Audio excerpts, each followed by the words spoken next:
Hi అందరు అన్నం తిన్నారా? మేమైతే ఇప్పుడే తింటున్నాం. నాకైతే తోట నింపడానికి విన్నాం కదా, వచ్చే వరకల్లా అయితే ఒకటే అయిపోయింది ఆల్రెడీ. అయితే నెక్స్ట్ అవుతుంది.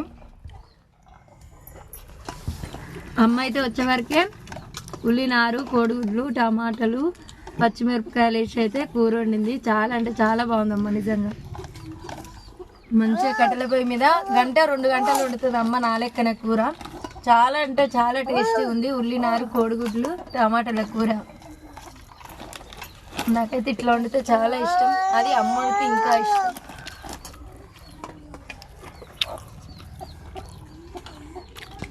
మంచిగా ఉందమ్మా. ఎట్టుంది అమ్మమ్మ కూర? వీడియో అయితే